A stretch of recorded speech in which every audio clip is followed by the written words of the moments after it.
Alright, welcome back. Today is going to be an unboxing video. I haven't made a video in a while, and I received this package today from Talis, and it contains printmaking paper. So I'm excited to get this opened up, and I'm excited to see what papers I ordered.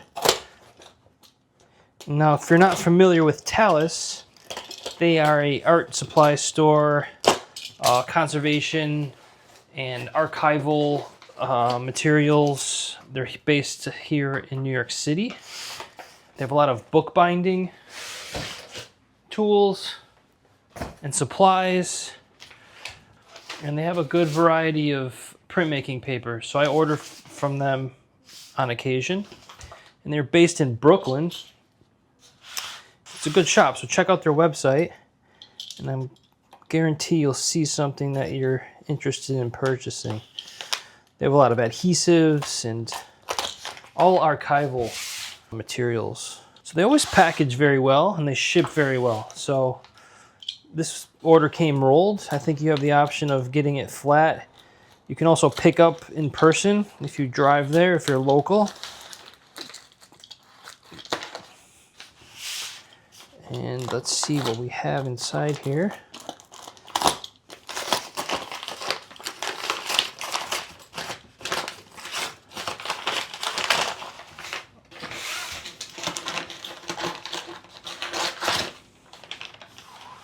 Oh. So I have a little bit of a paper collection problem. I like to buy lots of papers, and with the intention of printing on them, and sometimes I might buy too many papers and not do enough printing. So I have a huge collection of paper, but I'm really excited about this batch of paper because I've gotten some different colors. First off, I have this let's unroll this and see if there's a packing list here.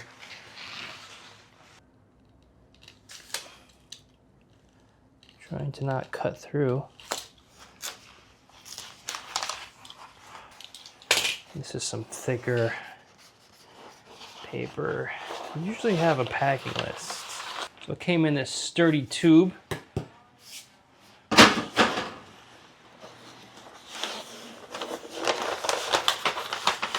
I'm not seeing any kind of packing list in this order.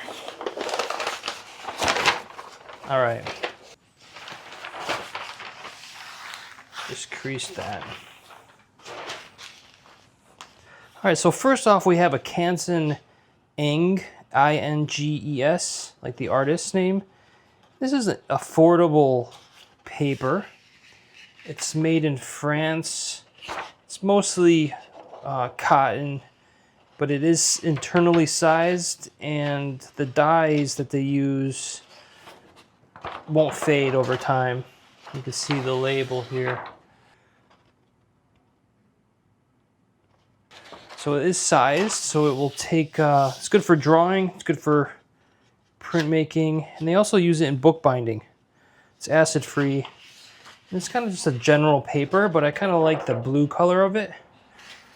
And I'm going to start doing some printing, some reduction printing on these colored papers, where I'm going to be working from this color and coming forward in value, rather than going from the white sheet working towards dark. I'm going to be working more towards dark to light, especially with these black papers. I'm going to be carving away. I put a crease in this sheet. That was my fault, but that's okay. It'll work itself out. So this black paper is made in Japan. It's a Kozo. It's very strong. It's just a really nice thin paper. You can see through it a little bit. And again, I'm going to be printing from dark to light in some reduction linocuts and some reduction woodblock prints. But this is a really nice handmade paper in Japan. It's a little expensive, but it's a nice large sheet, and I'm going to I'll be interested in testing this out soon. And they got two colors of, what is this? This is the BFK Reeves, which is just a general drawing paper or printmaking paper. And I got this black, it's like jet black. It's a little thicker. It's got a little bit of tooth or texture on the one side. It's a little bit smoother on the other. You can print on both sides, but again, I'm going to be doing some reductive printing, working from dark and building up to the lights with oil-based pigments.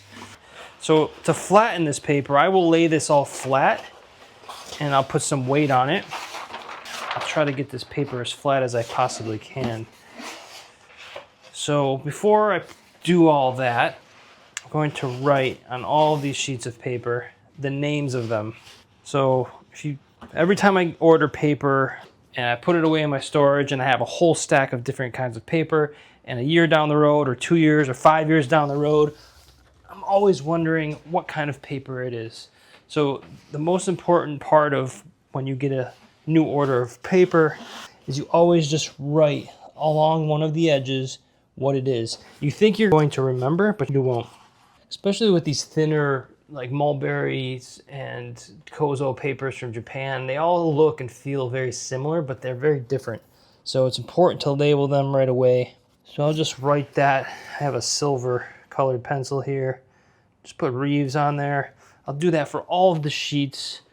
So leave me in the comments below which one you want to see me work with first. The blue, this thicker textured Reeves. I also have this kind of light gray Reeves. And then we have this really nice kozo from Talis. Might start with this one. Yeah, I'm excited to see how printing from dark to light is going to work with my reductive prints. Thanks for watching. I know this is a short video, but opening up new papers like this inspires me to start new projects, and it motivates me to just get going in the studio and to start producing some more work. So hopefully this video does the same for you. And check out Talis online. They're a great shop. They always send paper packaged very well. Never gotten anything damaged from them. I've been ordering from them for many years now. And they're just a great little shop that's family owned and run here in New York City. And I guarantee you will not be disappointed. So go buy some new papers and start a new project. I'll see you. Bye for now.